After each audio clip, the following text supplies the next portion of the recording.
Coach Lee Hopkins. My pronouns are he, him, his, and I want to welcome you to the Engaged Employee Podcast. Our mission is to emphasize the relationship between the employee and the workplace with the goal of enhancing engagement levels to create a more productive and satisfying work environment. While many organizations strive to create a more engaging atmosphere, they often miss the mark by forcing connection with big team building events like axe throwing or escape rooms. Those activities only leave employees with a short-lived sense of belonging. Organizations may also try smaller and more suffocating events like happy hours or group birthday celebrations that their employees feel obligated to attend. As a social connections and business culture coach, I found that to create a stable, engaged, and productive workforce, there needs to be a shift in focus from mandatory fun and manufactured connection towards building trust and authentic conversation.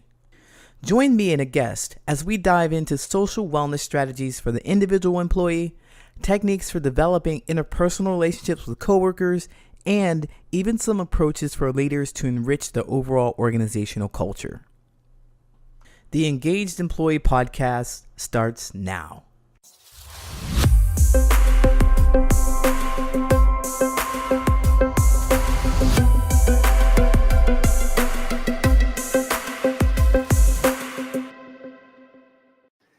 Hello, welcome. My name is Coach Lee, and you're listening to the Engaged Employee Podcast. My guest today is Daishania Meeks. Over the past 7 years as a career and learning development coach, Daishania has been supporting and guiding individuals through their career transitions and improving their professional skills. She is known for developing effective coaching strategies and engaging learning environments for diverse learners. Along the way, she has built strategic partnerships to enhance business operations in education and workforce development. Daishania is here today to share how she has managed multiple roles while being a single mom and a graduate student. Our conversation today will be focused on individual self-care strategies for the employees. Daishania, welcome. Hi, Yay. It's good to have you here. How are you today? thank you. I'm doing well. It's good to be here. That's wonderful. So when we first met, I heard about your story and I was like, well, because that's what I do. Well, but I was so thrilled to have this conversation with you because you were so knowledgeable about what it is you do and you wore many hats. And I was like, how do you manage all of this stuff? So I'd love for you to tell us a little bit because I gave an introduction, Yeah. but who are you? How did you get into this business of learning and development? Yeah. So I would say my journey really started like about 7 to 8 years ago. And honestly, it was one of those things where I just kind of, message a friend. My friend, he lives, well, to tell you a little bit about myself, I live in Raleigh, North Carolina, but I was living in New York 4 years ago. And I contacted a friend and I was just like, hey, I'm looking for next opportunity. And he was like, won't you come in and be a career coach for my summer youth program? And I was just like, I do not know how to do that. I did not have any background, any knowledge about it. And he was like, don't worry, I have a book for you. I have a guide. And I showed up and I loved it. And that's where I ultimately found my passion, was just helping people and seeing folks really retain that information and go on to be successful. So yeah. There's something magical about being able to inform and help someone discover something new that's going to benefit their life. Yeah. Is there something magical about that? And I think that's why I've become a coach along Yeah. those lines. And I help people specifically with these relationships, the platonic relationships. And so I chose my little niche right here. But Yeah. for you, there's something a bit different. What is it that you do as a career and learning and development coach? And who are those people that you help? Yeah. So, as you mentioned, my career title is kind of like multifaceted in a way, but yeah, just beginning my journey 7 years ago as a career coach, really focused mainly in the tech space across all disciplines. So I work with, folks who are transitioning, from whichever industry into software development, UX design, IT, cybersecurity, data analysis, like you name it, I cover it. And so my clientele really looks like, just the average professional, you or myself, who is looking for that next opportunity to really break into this industry. And so a lot of my coaching really goes from like start to finish, the setup from like really defining your values, defining your goals, understanding your why before we really get into the meat and bones of things into the job search. And so I support my clients, as I mentioned, from like start to finish until you land a job and actually sign that job offer. So we'll go through a spell of salary negotiation, and I've been, happy to go on to see some of, what my some of the salaries that my clients have taken on and accepted. So it's been amazing. Wow, silent salary negotiation, I think, is a powerful tool, and I'm going to I'm going to insert myself in here as a person who did not have a career coach or learning development coach or anything like that, and I got my first corporate job from working in a warehouse into the corporation, the company headquarters. I got hired there, and I had no recourse for or salary negotiation or anything. They were like, "Well, you were getting paid nothing before, so you're gonna get whatever we give you." And Oh my God. the idea, because I was like, "Can I go negotiate?" And they're like, "Nope. All right, I'm good. I'm good." So you help people develop those skills to make their life better. So can you tell us a little bit about that negotiation, or maybe even the career piece? Like, if they're not looking, if they not don't know what it is that they're looking for, how do you help them figure that out? Yeah, so I think just really starting with the fact of, I like to call it exploratory. Exploratory is really focused on, why did you decide to make this career pivot? Why are you interested in this field in the first place? And one thing I gather from like all of my clients, they say the same thing.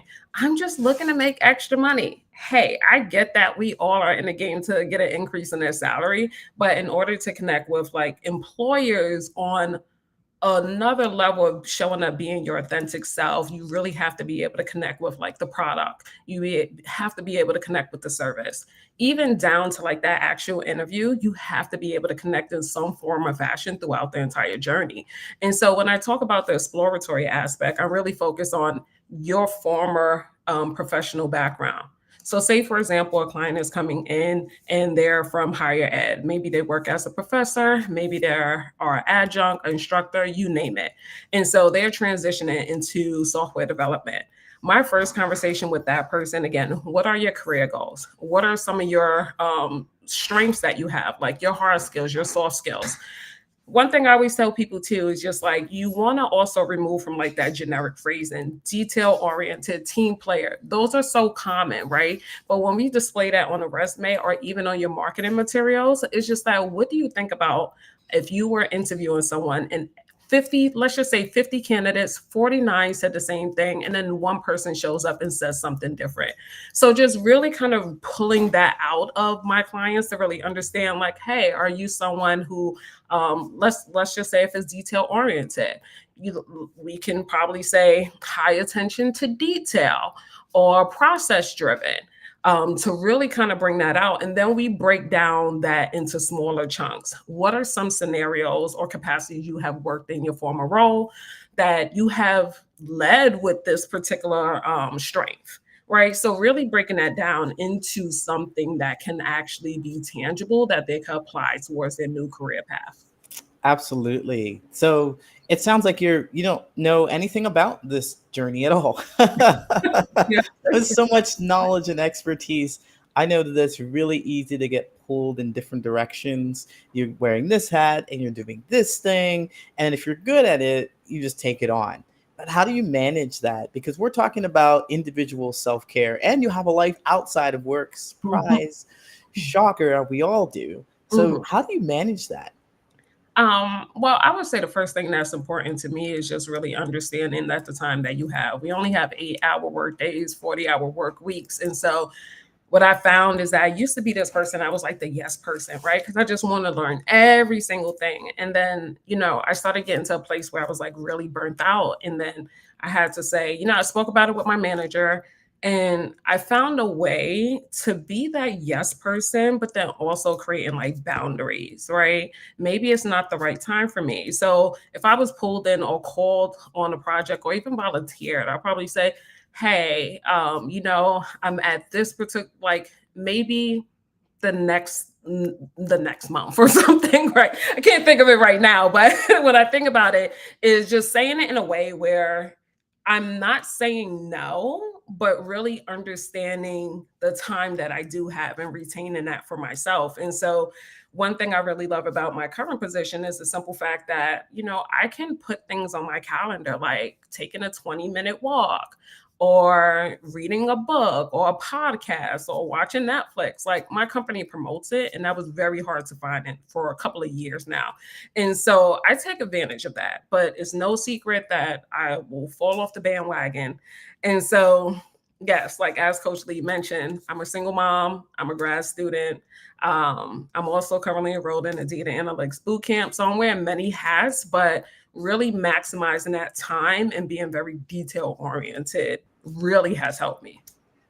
Yes, I hear maximizing the time, being detail oriented, paying attention to how much time you're spending where, so that you're not getting overburdened with things.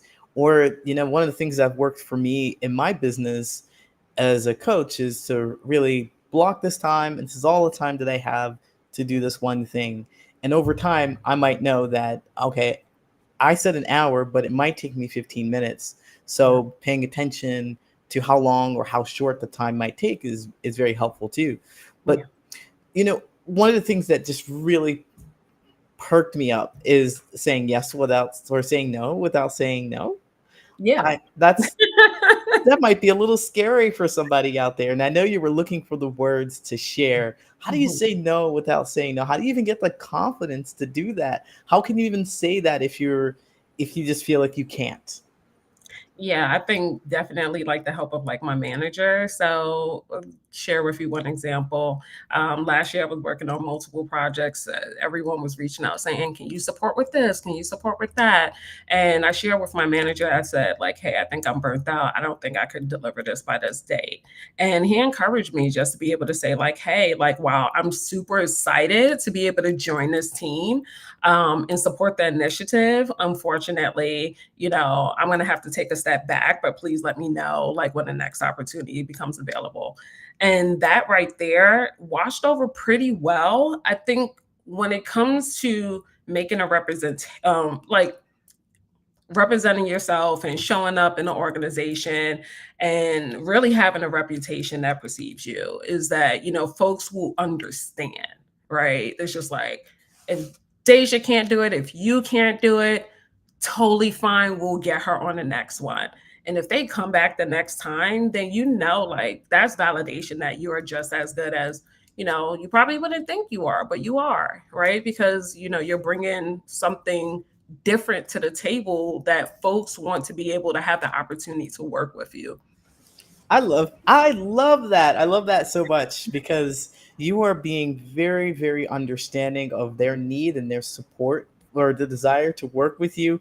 But also you are being very kind to yourself and knowing that if you can't show up 100%, then you're not going to do a great job anyway. And I especially like the validation piece at the end because if you do great work, they're gonna be understanding and be like, all right, well, next time, we'll get you next time. Yeah. I think that's very powerful to keep in mind that if you are well desired, people will come back for you. It's okay. They'll be okay if you say no, or if you share the words that Daishania shared that I can't recall right now. But listen back for those because that is gold. Write it down the next time. The next time you have to say no, or you know that you're at full capacity. Yeah. So I just have one more question for you because I think you've given us an actionable step. I mean, say those words the next time you feel overwhelmed, create that boundary, and say no without saying no. Where can people find you? Because I know people are going to want to talk to you about the many hats that you wear. Where can people find you? Yes. You can find me on LinkedIn at Daishania Meeks.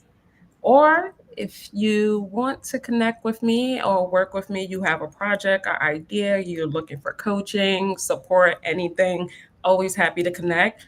Please check out my website is DaishaniaMeeksPM.com. All right. Thank you so much, Dejania.